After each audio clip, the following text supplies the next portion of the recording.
everybody. It's Amanda. And Rick. And it is time for our evening Bible study. Oh, welcome. How are you guys tonight? We are back in Genesis, continuing our original Genesis study that we paused while we were in Wisconsin.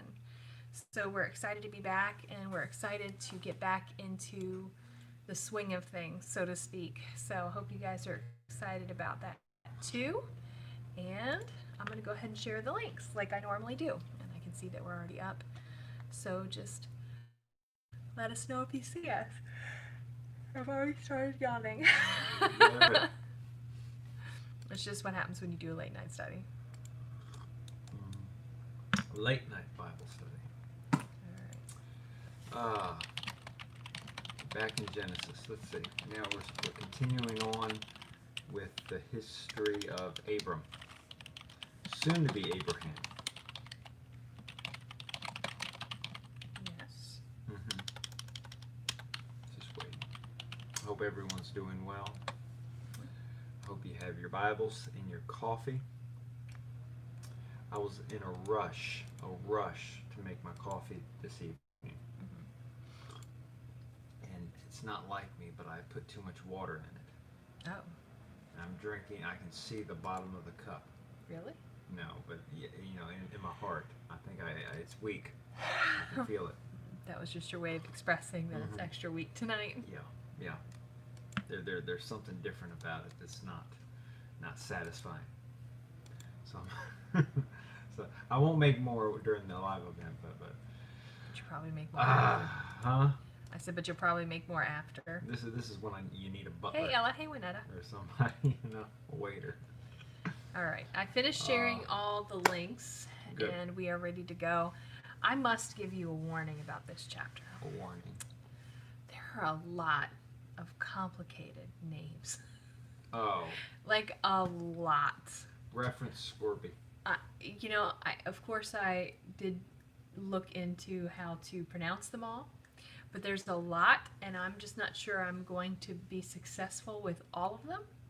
So just, I would appreciate some grace as I read it, because it's a complicated one.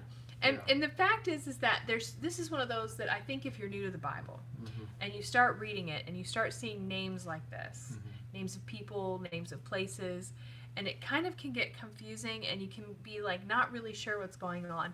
So to do two things. Sorry. Either number one, you'll get really frustrated and kind of, halfway read through it and then just completely miss what's going on. Or you could get really frustrated and just walk away from it. Just be like, oh, I'm not reading this right now. And maybe miss something good here. So I just want to encourage you, just be patient as we read through it, because there is something to get out of it, as everything about. Remember that this Genesis, we're only in chapter 14, right? This is telling the entire story of the history of the world. And this chapter is an entire chapter about Abram's life. There's a lot of things the Lord did not tell us about Abram's life, but this is a chapter that's very important that he did tell us about that we need to know. So there is something valuable in it, which makes it worth studying and worth understanding. So whenever you get to something that's challenging, just take the time and read it and understand it. So I just want to give you that encouragement as we get through this chapter, because like I said, as I start reading it, you're going to be like, what? I'm going to explain it to the best of my ability, if I can stop yawning. Which, by the way, she's on Wisconsin excuse me, time. I wasn't yawning at all until I hit the button. I don't know what happened. But now I'm just super yawning. Anyway. All right, so we are in Genesis chapter 14. We're going to start at verse 1. And it says, "It came to pass in the days of Amraphel, king of Shinar, Arioch, king of Elasar." This one is the one that is actually throughout this whole chapter, and it's one of the longest names. it's Chedor. No, it's Hedor Laomer. Hedor Laomer, something like that. Yeah. Kedorlaomer. I'm trying, Scorby. I know that's what he says. He says Kedorlaomer. right? Cheddar. Just like Squirty. We'll call him King Cheddar. Okay, how about King that? Cheddar. Don't do that. This isn't Veggie Tales. Yeah, we're gonna call him King Cheddar of King Elam. Cheddar. And now I know it's reads title, but it's not like a tidal wave. It's Tidal or something like that. King of nations. Okay, so there's these 4 kings, 4 of them: Amraphel, Arioch, Cheddar, and Tidal. And they made war with Bera, king of Sodom, and with Bersha, king of Gomorrah, Shinab, king of Admah, and Shemaber, king of Zeboim, and the king of Bela, which is Zoar. It's 5 kings. All these were joined together in the Vale of Siddim, which is the Salt Sea. And 12 years they served Chedorlaomer, or King Cheddar. And in the 13th year they rebelled, and in the 14th year came King Cheddar, and the kings that were with him, and smote the Rephaims in Ashtaroth, Karnaim, and the Zuzims in Ham, and the Emims in Sheva Kirithaim, and the Horites in their Mount Seir unto El Paran, which is by the wilderness. This is why I told you I needed grace when reading this, right? Let's see, which is by the wilderness. And they returned and came to Mishpat, which is Kadesh, and smote all the country of the Amalekites and also the Amorites, and they dwelt in Hazezon Tamer. And they went out to the king. Oh man. And there went out the king of Sodom, and the king of Gomorrah, and the king of Admah, and the king of Zeboim, and the king of Bela, which the same as Zoar, and they joined with them they joined battle with them in the Vale of Siddim, with King Cheddar, the king of Elam, and with Tidal, king of nations, and Amraphel of Shinar, and Arioch, king of Elasar, 4 kings with 5. I was not looking forward to doing all of that. And I knew Rick wasn't even going to try. You did good. But I am going to tell you what was happening. That I can do. I can tell you what's happening. So there's a lot of words there. So you have the first verse tells you those 4 kings: Amraphel, Arioch, King Cheddar, and King Tidal, right? And they made war against the other 5 kings, right? So you got Bera, Bersha, Shinab, Shembar, and the king of Bela, which is Zoar, right? And they all joined together, and they got in this battle in the valley, and guess what? The 4 kings beat the 5 kings. So when the 4 mentioned with King Cheddar beat the 5 kings, the 5 kings that lost served King Cheddar for 12 years, right? And then in the 13th year, they rebelled against him, right? And in the 14th year, King Cheddar, with the kings that were with him originally, went on this spree, defeating all of these other areas. It says they went and smote the Rephaims and the Zuzims, and basically they just kind of went up and around the Holy Land. They went all the way to the top. They went down to the below. It said all the way to the wilderness. And it says when they returned, they even smote the country of the Amalekites and the Amorites, and they dwelt in this other country. So they were on this spree, just kind of going and taking over different lands, these 4 kings led by King Cheddar, right? And so when they actually got nearby again, the original 5 kings that they battled, which included the king of Sodom and the king of Gomorrah, right? They decided that they were going to join in battle against them, again trying to defeat them, to keep them from, constantly fighting with their people. So they actually met with them in battle in the valley after they had already gone and defeated everybody. Does that all make sense to everyone? Okay, I hope that's understandable. All right, and this is where it actually comes to Abram, because we're getting to Abram. We're going to start at verse 10. And it says, "And the Vale of Siddim was full of slime pits, and the kings of Sodom and Gomorrah fled. and fell there. And they that remained fled to the mountain, and they took all the goods of Sodom and Gomorrah and all the victuals and went their way. And they took Lot, Abram's brother, who dwelt in Sodom, and his goods, and departed. So what happened was, remember, King Cheddar was in battle with the original 5 kings that had gone up against him because they were trying to defeat them. And the 5 kings that came up against King Cheddar lost again. And that included, again, the kings of Sodom and Gomorrah. And when they lost, because it says they fell in the slime pits and they fled to the mountains, so they lost this whole battle. When that happened, they actually took all of the goods and things the people of Sodom and Gomorrah had, and they also took some of the people. One of the people that they took was Lot, and it says here Abraham's brother's son, because he dwelt in Sodom, right? Remember, when we last saw him, he had pitched his tent towards Sodom. Now he's actually living in Sodom, and Sodom has now been taken over by King Cheddar and the other kings, right? So none of the other kings have been able to defeat these kings that have come in and are battling and taking over all of these areas. But one person escaped from the capture. And that's what we read about in verse 13. Do you mind if I keep reading through the chapter? Okay. Verse 13 says, "And there came one that had escaped and told Abram the Hebrew, for he dwelt in the plain of Mamre, the Amorite, brother of Eshcol and brother of Aner, and these were confederate with Abram. And when Abram heard that his brother was taken captive, he armed his trained servants, born in his own house, 318, and pursued them unto Dan. And he divided himself against them, he and his servants, by night, and smote them, and pursued them unto Hobah, which is on the left hand of Damascus.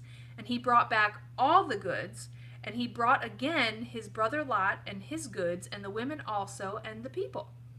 So Abram, this one person, escapes from King Cheddar and all the 4 kings.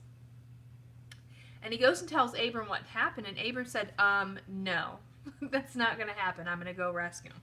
So he gathers some servants that he's trained in his own house, but it's a lot of them. It's not like it's a few. It's 300, but it's still nothing compared to the army, really, in theory. So, but he goes and he actually pursues them, and he gets into a fight with them by night and smotes them. And they apparently run, and he pursues them unto Hobah, which is on the left side of Damascus. So he's going after them. But eventually he wins in such a way that he actually brings back all of the goods, and he brings back Lot and the women and all the people that they had been captured. So Abram actually goes and rescues everyone. So it says, verse 17, "And the king of Sodom went out to meet him after his return from the slaughter of King Cheddar, and the kings that were with him at the valley of Shaveh, which is the king's dale." So, of course, the king of Sodom had lost the battle. And so when Abram comes back and he has all of the goods and all of the people, he goes out to meet him, and he's really impressed. "And Melchizedek, king of Salem, brought forth bread and wine, and he was a priest of the Most High God." Melchizedek is an important character, biblical person, because he's both king and a priest, which is an important characteristic, which I'm sure Rick will talk about more. So Melchizedek comes, and he wants to bless him, and he brings bread and wine, and he's a priest of God, and he blesses him. And he said, "Blessed be Abraham of the Most High God, possessor of heaven and earth, and blessed be the Most High God, which hath delivered thine enemies into thy hand." And he gave him tithes of all. So he gave Melchizedek, because he was the priest, tithes of all the things that he'd gotten back from this battle. "And the king of Sodom said to Abram, Give me the people, or give me the persons, and take the goods to thyself. And Abram said to the king of Sodom, I've lifted up mine hand unto the Lord, the Most High God, the possessor of heaven and earth, that I will not take from a thread even to a shoe latchet, and that I will not take anything that is thine, lest thou shouldest say, I have made Abram rich. Save only that which the young men have eaten, and the portion of the men which went with me, Aner, Eshcol, and Mamre, let them take their portion. So They want to show how grateful they are to Abram for rescuing the people and all of the things. They said, you can have all of the riches. We just want you to release the people. And he says, I'm not taking anything. I don't want you to think that I am rich because of you. He said, and I've promised the Lord that I won't take anything. It's just the only thing that I'm asking is just the provisions for the people, the things that the people have eaten. That's the only thing I want to make sure that we have and we're not responsible for. So anyway, that is the story of Genesis chapter 14. It's kind of a long version, or it feels that way when you're trying to read it, right? But it's a valuable one, and one that we're going to learn about. So Rick is going to do. I'm just explaining what happened. He's going to tell you more about it after he sips his coffee. Throwing it on me. There you go. I'm gonna ramble. Jump in anywhere you want to. I shall do that. Okay. So Abram has, he's being used of the Lord. He's part of, the Lord has promised him, he's going to have a promised son. Mm-hmm. He's coming a promised land. There's going to be the promised land, right? And Abram has a lot of promises. Okay? So you have these kings in a land. Even after the flood, now that you have anger, you have fighting, you have strife, sin is still spreading, and there's still fighting and killing and war. And, but the promise of God is still there. And I just want to point out, because I just thought about it. Okay, so Abram goes, after Lot's captured and everything, Abram goes into action. Mm-hmm. And he fights. He does. And so I was reading something, and it was kind of interesting to point it out, because sometimes it throws people about all the fighting in the Old Testament. But a lot of the fighting in the Old Testament, it really was, an expression of people's their faith in the Lord. The Lord said, take this land, take this, do this, do that. And the people would go into war and go into battle, and it was showing their faith. Now, I hope I'm not rambling, but let me see. I wrote down this in verse number 20. Melchizedek is there, and he says, "Blessed be the Most High, which hath delivered thine enemies into thy hand, and he gave him tithes of all." But the idea that I wrote down is God was working. He gave Abram the ability to win. He gave him the victory. Why? Because God made Abram a promise. He promised him the land. He promised him a son. And God keeps his promises no matter what.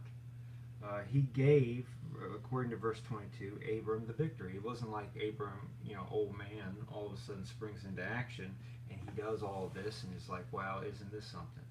Okay, Abram was being used of the Lord. Mm-hmm. God empowers us to fulfill what he wants done in this world. And he made this man a promise. Mm-hmm. And now you have all these enemies really at the borders of the land that he has promised him. Okay? God made him a promise. You mentioned Melchizedek.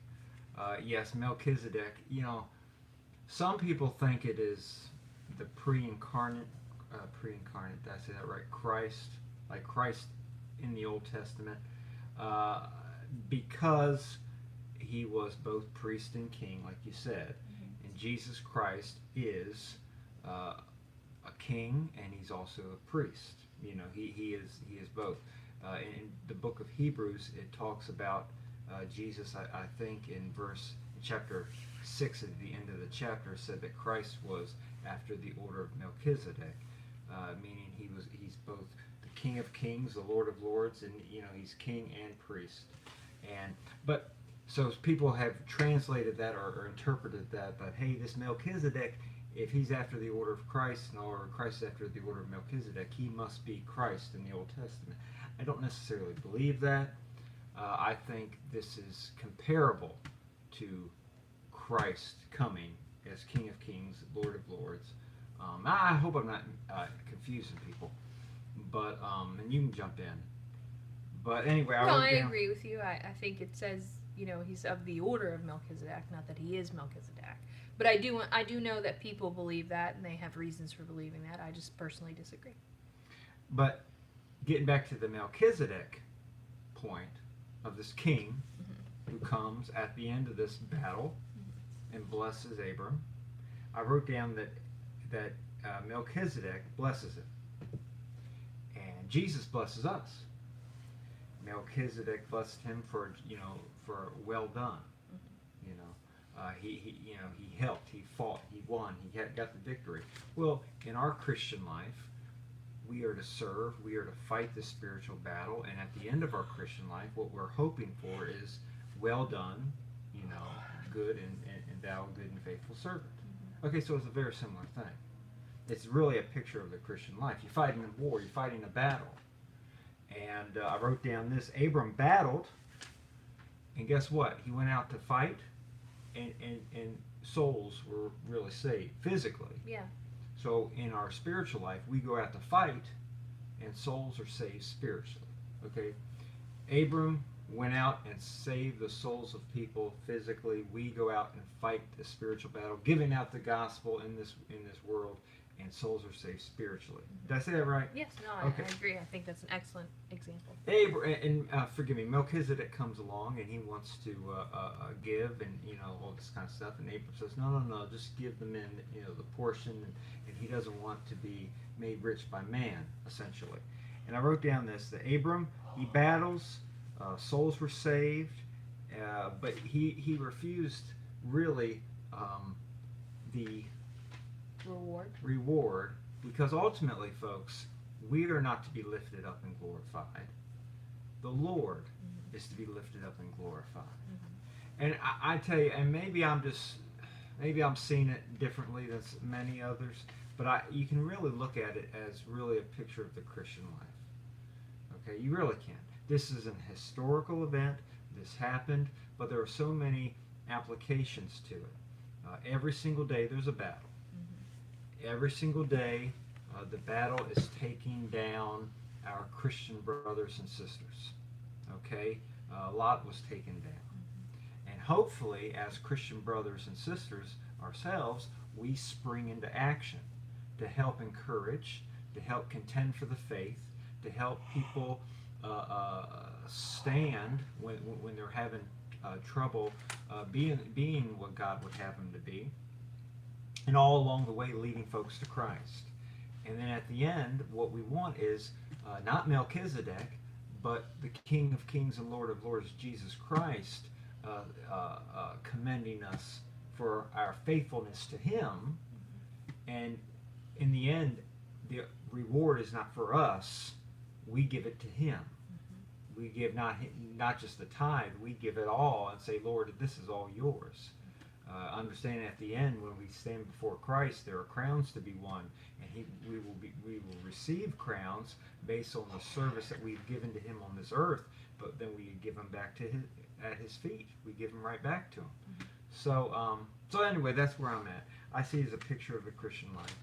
Seriously, it's a historical event. Absolutely, I don't take anything away from that. And we can see how God keeps His promises to Abram. That even in times of war, Abram still had the victory, and God saw him through it. But, this being 2020, and we are supposed to be able to take the entire Old Testament and use it today for our teaching and application today for living my life today in 2020, and I see it just like I just said. One of the commentaries that I read, just a little side note on that end portion about where he doesn't take the reward. One of the commentaries I read specifically talked about just the financial lesson of not taking any goods that aren't gotten in a way that glorifies God. And Abram didn't do anything wrong. So even if he'd have taken the reward, he wouldn't have been wrong per se in doing so. It's just that You know, he promised the Lord that he would only, you know, he wouldn't take anything, and the reason why was so God would get the glory. So that, you know, when Abram was um, uh, lifted up financially or whatever, that people would know it was from the Lord and not because, you know, this king had given him something or done him a favor or whatever. And so, anyway, the one commentator said that it's just a reminder that, you know, we need to be wise about how we get our finances. You know, there's a lot of ways that you could probably do a little side thing here or something else there, but just a reminder that, you know, all the things that you have should be focused on the Lord getting the glory ultimately. Yeah. And if the Lord's not getting the glory ultimately, then it's not going to be profitable. So it's like, and I'm just trying to think of an example that might be something that we might do. But I mean, it's just like I know when I was younger, people would do a job where they would work under the table, you know, and they wouldn't think it was a big deal, you know. They'd be like, oh, it's just a little side money, and, you know, not necessarily report it to the government or anything, and you know, nobody thought it was a big deal, but and I understand that sometimes it's kind of a small job, but just the idea that if you're going to do something that's not legal, Yeah. then it therefore can't be good in terms of can't be glorifying to God. You can't tell people about it, then it's probably not going to glorify God, you know what I mean? And so those are the kinds of things that, like, we might not think about it because a lot of people do it, but it's just the idea that there's a lot of little things in our life that we do without thinking that might not be honoring to the Lord, and it's just being mindful of those things. Being mindful where somebody else might not necessarily think you were wrong for doing it, but does it actually bring honor to God? Does it actually bring glory to Him? And if it doesn't, then you shouldn't be taking part in it. So I thought that was a really good, it made me think when I read about it, and I thought, well, that's something I'll share, because who knows who needs it. But I think that you know, a lot of people want their finances to be in order, and they want their, you know, they want to be in a place where they're financially secure. But you're never going to reach that place until you're getting any gain that you have directly from the Lord in a way that He'll be honored and glorified.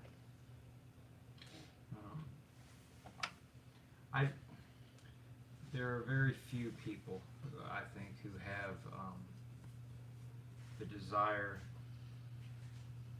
to see God take care of them in such a way that He only gets the credit. That they are so firm, or let's say committed into not accepting things, that because their testimony and the testimony of God are so important that they don't want to taint that or dirty that in any kind of way. That they don't want to have any kind of gain that is not something that the Lord would want them to have. It's like that whole lottery thing. You know, I just... Yeah, we don't play the lottery. Yeah. Because if you win, then it's like, you know, you could take the money, but you gambled for it. So it's like, it's not going to be any good for you. Yeah. And I don't want to get... And there's a lot of people who have won the lottery and gotten a lot of riches, and it made their life worse. So you can just even see how it works for yourself. Yeah. So it's like it's not that the Lord... Let me say it like this: the Lord doesn't necessarily... I don't want to say it wrong. It's not wrong to have wealth. No. It's not wrong to have money. He gave Abram great wealth. The Lord does bless. But it's up to the Lord and His wisdom of how much we have. I mean, Mary and Joseph were poor. Exactly. But they had Christ. But then you look at someone like Solomon. You know, Solomon was wealthy, but that's how the Lord had designed Solomon's life. You know, so we can't get frustrated on how the Lord designed our life, whether we're wealthy or whether we're just middle class or whether we're poor. That's really all up to the Lord, and we need to be satisfied with that. I look at a guy like Abram, and he's not trying to be clever or connive, scheme ways to become richer than the Lord has made him. He's content to be what he is and to have what he has. And the only reason he went into battle was not for the reward. It was to help. It was to. It was really to have the victory for the people and for God. But you see, but it wasn't for the money. And there's a lot of people who do ministry for dollars. You know, they'll get into the battle for God, but it's because they really want the paycheck that comes along with it. Mercenary ministry. Yeah. And some people in the South, where the churches are kind of small and things, they chuckle at things like that. But you go around this whole world, and spiritual things, let's say this, religion is sometimes big dollar-making ventures. Is it godly? No. But there's a lot of people who try to make God's house a den of thieves. And you know what I'm talking about. It happens all the time. People mislead people. That gets into the false teachers and the false this and the false that. But it's true. People use ministry in kind of a deceitful way and make big dollars out of it. Abram was a just man, and he went straight. He didn't want the reward. He didn't want the pats on the back and everything. I can respect that. Me too. So this is a little segue. Abram cares for Lot. He went and rescued him, and in doing so, he saved many other people. And may I point out that Lot was not an easy person to like. You know, we don't know a lot about Lot's character. We know about some things that Lot did that show that he was probably not challenging. Yeah, not a pleasant person to be around. Kind of not the one you want to show up on Thanksgiving Day, but still family and such, and they had that committed bond, and you know, even though he wasn't the best kind of fella, he still fought for him. Yep. To protect him. And I just think that's a good application for many of us today. Many people they'll go to battle for somebody if they think they're worth it. If they're a decent person, if they're gentle, if they're nice, if they're a gentleman, if they act like a nice lady, you know, if they have a good testimony, and the world's kicking at them or trying to get them down, yeah, I'll stand with them. I'll fight with them. But would you stand with somebody and fight with somebody who really has a bad testimony? They're not living for the Lord. They're kind of a rascal. But you know that the Lord loves them. You know that they are in the family of God, even though they're straying, even though they're all over the place. But you're going to care for them anyway. Not because they deserve it, but because they just need some help. You know, that kind of thing. So that's really when I think of being merciful, being compassionate, seeing people and seeing their need. And many people don't even know the needs that they have. You know, sometimes with discernment, the Lord can show you someone's needs. They don't even see how needy they are, but you see it. That kind of thing. I'll pray. Okay, well that's it for today. Okay. Just a little thought on the battles and Abram's connection with Melchizedek and rescuing of Lot. It seems like it's not such a big deal because it's not something we talk about often, and yet it shows, this little story shows up in the New Testament. It's kind of important. Yeah, it does with Melchizedek, because like I said, people say it's a picture of Christ, that he was a priest, he was a king, he was both royal and he was both godly, spiritual priest. So I can see that. I do not believe that it was a pre-incarnate Christ. Mm-mm. Some do, many do. I don't think so. But I do think it was a picture of Christ. So we can get a good view of what Christ ultimately is. So that's how I see that. But I will say, as we go on through Genesis and Exodus, and go on from there, we get into Numbers, we get into Joshua, you're going to see battle after battle after battle. And it's different than the New Testament when we're in the letters where it's giving a lot of doctrine. This is giving historical accounts, and this is explaining how The background. how the nations of the world they fought, and how the Lord worked, and how through all of it the Lord stayed in control, and through what really looked like a mess at times, the Messiah still emerged out of it. You know, and that's really what the Lord's doing here. You know, He has an ultimate purpose. The Messiah, Jesus Christ, was coming to this earth. You know, or is going to come to the earth. You know, when we're looking in the Old Testament, looking toward the New, and working all this together, so the Messiah would have a clear path to come. And we just got to keep that in mind. It's not chaos. It looks like chaos to us sometimes, but the Lord was working all of it together. And the Lord's working everything together today for the Lord's return. So I think that's good. All right. Well, we're going to pray. We're going to close it out for the night. Okay. Lord, thank you for tonight. We thank you for your word. I pray that we will read it and study it, and I pray that you'd speak to our hearts every day. Help us to be servants. Help us to be witnesses. Give us a love for souls. Help us to love you and serve you more. And we'll be so thankful for it. In Christ's name, amen. Amen.